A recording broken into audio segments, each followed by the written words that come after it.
si nous commençons à ramasser les encombrants, en 2 mois, on ferme tout. La collecte des déchets reste un gros problème sur l'île sacrée. La communauté de communes Hawaï vient de l'annoncer. Elle ne reprendra pas le ramassage des encombrants. Le seul dépotoir de Reatea est saturé. Le Papeete Market Street remporte un vif succès ce matin. Les exposants et artisans ont animé les rues de la capitale en ce week-end pascal. Réception des délégations des archipels pour le Festival des îles qui se tiendra du 1er au 6 avril. Les Australes sont déjà installés et prêts à en découdre. Pour en parler, nous recevons Charles Ariotima, directeur des compétitions du Festival des îles. Il est notre invité ce soir.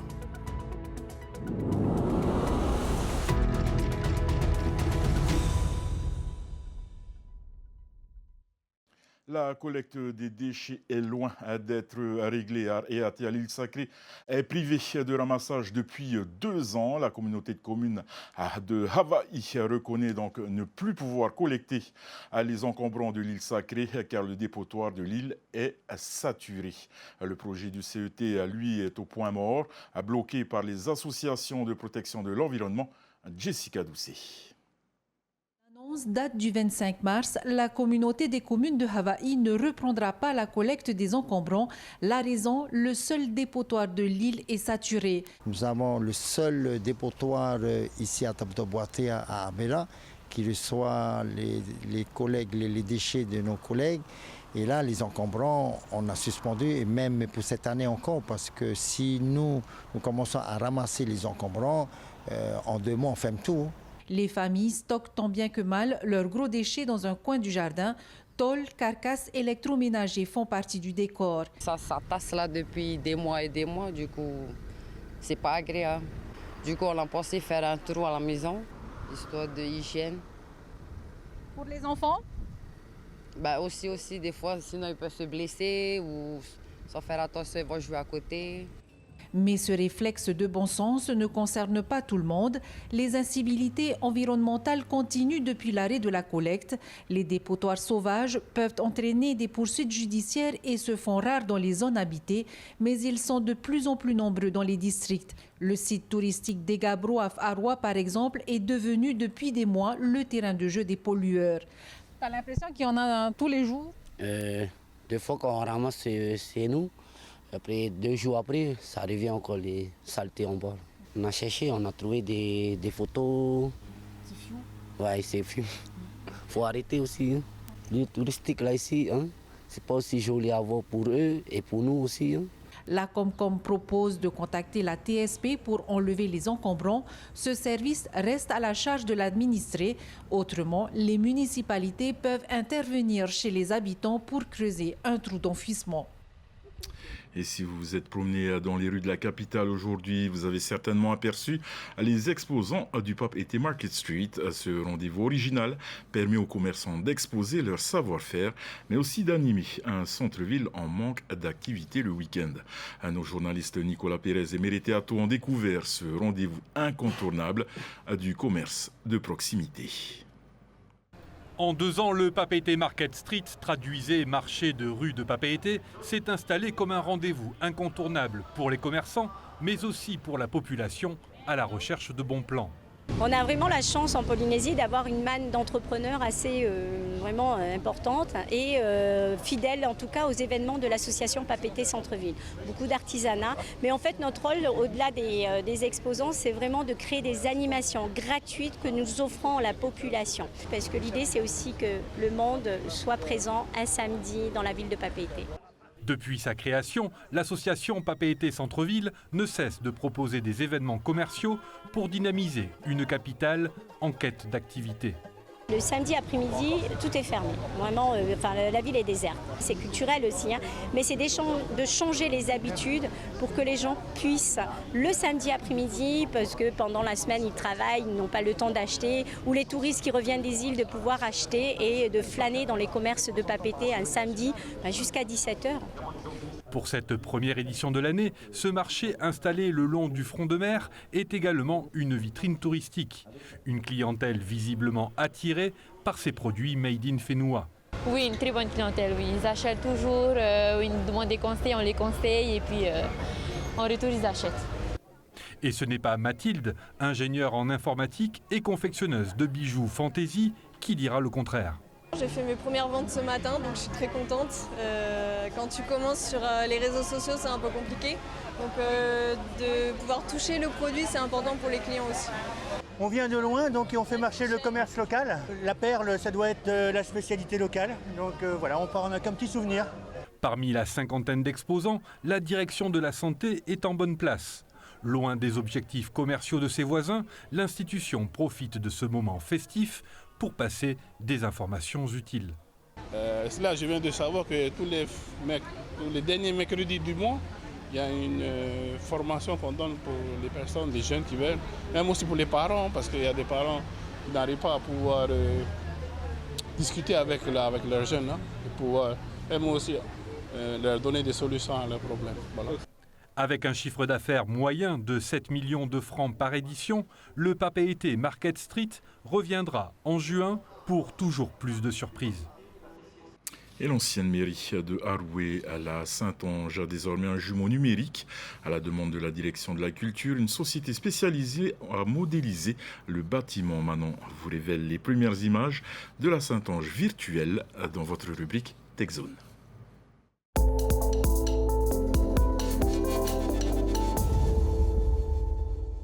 Bonsoir à tous. Ce soir dans la TechZone, direction la commune de Haroué.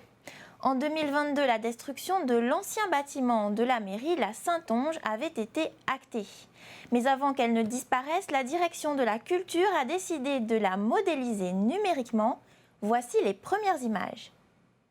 En fait, la Saintonge, c'est quand même un véritable bâtiment historique, hein, de notre pays, de notre territoire.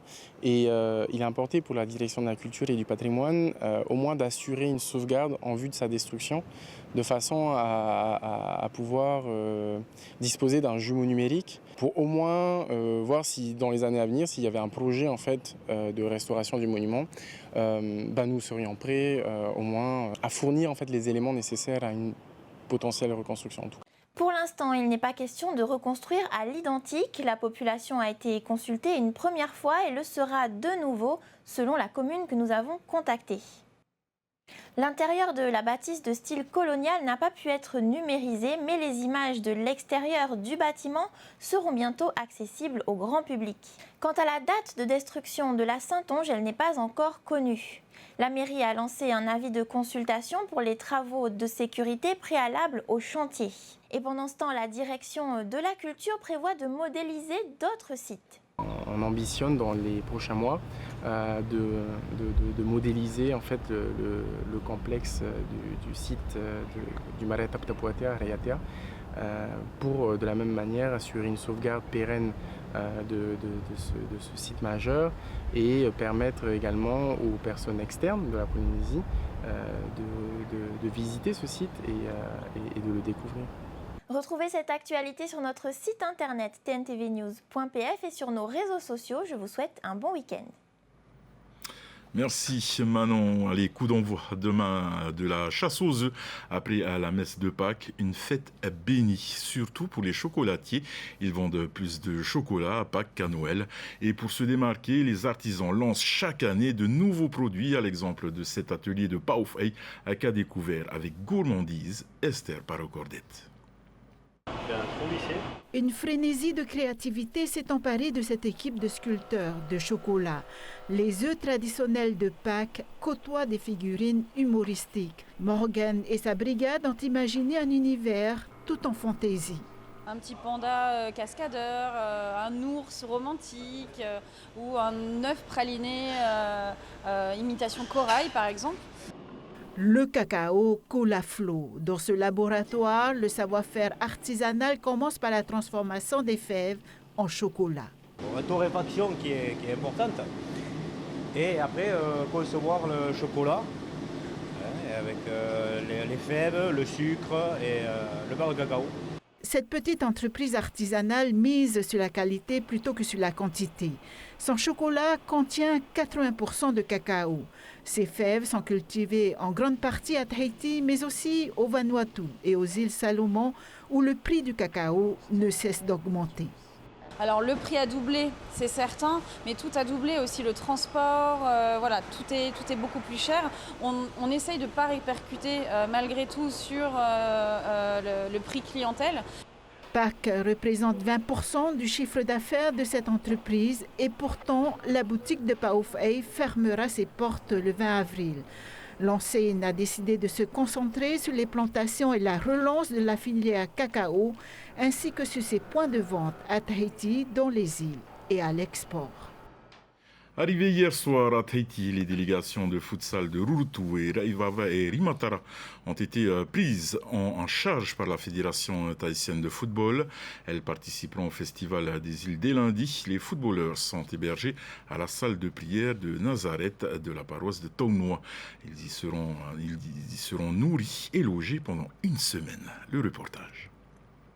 3 groupes et surtout 3 îles représenteront les Australes cette année au Festival des îles. Rimatara et Rurutu sont déjà installés dans cette maison de prière de Natareta depuis hier. L'équipe de Rapa, elle, arrivera demain. Les Australes ont déplacé 54 athlètes. Ils se préparent depuis un an, physiquement et financièrement. On travaille toujours à la FTF. On remercie d'ailleurs parce que tous les logements, toute la nourriture est dans les mains de la FTF. Nous, on se rejoint et on se fie que à ce qu'ils nous donnent. En l'occurrence, cette année, on a droit au Amura Natareta de Taunoa. C'est via le biais de la FTF. C'est eux qui nous mènent. On les remercie aussi parce que pour nous, notre part, c'est que les billets d'avion. Nous, on s'occupe que des billets d'avion. Et puis, la FTF organise le logement, la nourriture. Quand on voit l'espace qu'il y a, on est bien, c'est bien propre, on est bien accueillis. On remercie aussi le Phare Amura de nous avoir accueillis comme ça. Les paroissiens de Taunoa savent recevoir. Garçons et filles ont leurs chambrées respectives, 3 repas quotidiens et les horaires sont scrupuleusement respectés. Mais visiblement pas les quantités. De toute façon, parce que notre économie ici, bien, qu'est-ce que demain ils peuvent manger les sportifs. Ils mangent, comme ils veulent venir encore, servir encore. Allez, il n'y a pas à dire, hey, ça y est, une fois seulement, non. Ici, tu peux te lever, tu veux venir te servir. Le Festival des îles débutera officiellement ce lundi, mais la compétition a déjà débuté ce matin avec les phases qualificatives pour permettre à toutes les équipes de finir en temps et en heure samedi 6 avril. Et sans plus tarder, nous recevons notre invité de ce soir, Charles Ariotima, directeur donc des compétitions pour ce Festival des îles. Charles, Yorana. Alors, Charles, dis-moi, rappelle-moi les différentes épreuves sportives qui est prévu pendant donc ce Festival des îles. Oui, donc cette année, nous n'aurons que 2 disciplines, contrairement aux éditions passées, puisqu'on n'aura pas de beach soccer, on n'aura que de futsal et de football, que ce soit hommes et femmes, pardon. Et cela représente combien d'athlètes au total sur le plateau? Là, nous accueillons près de 1035 pratiquants, l'ensemble, que ce soit les îles et ceux de Tahiti. C'est énorme, énorme. Plus le col qui compose environ de 160, donc on est aux alentours de 1065 en tout, confondus. À l'écran, justement, ce sont les images de l'an dernier. C'est une compétition, du moins un festival qui est ouvert à tout public. On peut venir encourager les équipes. Oui, bien sûr, parce que surtout que les prix de billets sont très très raisonnables. Nous mettons au moins des passes, un pass qui coûte 2000 francs, qui est valable pour 8 journées. 8 journées entières, on peut jouer, on peut aller à n'importe quel match. Aller assister à n'importe quel site. Et justement, ça représente Combien de compétitions, combien de matchs vous avez donc déjà mis en place? Rien que pour le futsal, nous sommes à 177 matchs de la première journée jusqu'à la finale et près de 88 pour le football. Donc il faut compter aux alentours de 265 matchs en tout, football et futsal. Combien de lieux de compétition ont été prévus pour ce festival? Cette année, nous avons retenu que 2 sites, donc Fatawa et JT. Par contre, j'étais obligé de démarrer dès aujourd'hui, sinon on allait terminer à des heures impossibles. Donc nous avons, surtout aussi pour le bien-être de l'athlète, nous au plus tard, on finit nos matchs à 20h. Finissez vos matchs à 20h. C'est Tahiti qui a commencé aujourd'hui en fait pour avoir le temps de passer ces 265 matchs. Oui, justement, puisque dans la pôle de Tahiti, ils sont plus nombreux que ceux des îles. Hein. Le temps imparti est de 8 jours. Vous aurez le temps réellement de tout finir à temps? Oui, parce que de toute façon, nous avons déjà démarré il y a 4 semaines. Hein. Ça se voit que là, aujourd'hui, ma voix est un peu cassée. Donc, de toute façon, cette équipe-là, c'est toujours la même équipe qui organise quel que soit l'événement ici au sein de la Fédération tahitienne de football. Donc, c'est une équipe rodée. Ils savent ce qu'ils doivent faire dans chaque département. Et là, nous sommes là aussi justement pour les soutenir. Et justement, pour ces jeunes, quel est le prestige d'un trophée qu'on ramène dans son île? Au fait, tout d'abord, il faut savoir, lorsque nous avons mis en place le Festival des îles, en fait, c'était une rencontre amicale où toutes les îles pouvaient se retrouver ici à Tahiti. Et ensuite, au fait, ça a commencé par le Eitonui. Le Eitonui, c'est devenu le Challenge Enfants Grec. Et pour terminer, le Festival des îles. Aujourd'hui, on entend beaucoup parler de la Coupe du Monde des îles. Au fait, cette appellation, ce n'est pas nous qui l'avons nommée. Ce sont les îles elles-mêmes qui ont dit ça, c'est notre Coupe du Monde à nous. Et justement, ce n'est pas vraiment un secret, tu viens tout juste d'en parler, c'est une rencontre. Le Festival des îles n'est pas qu'un événement sportif, c'est un lieu de rencontre, comme tu le disais, où se nouent des amitiés, voire des histoires d'amour. Ce brassage est important pour la société polynésienne.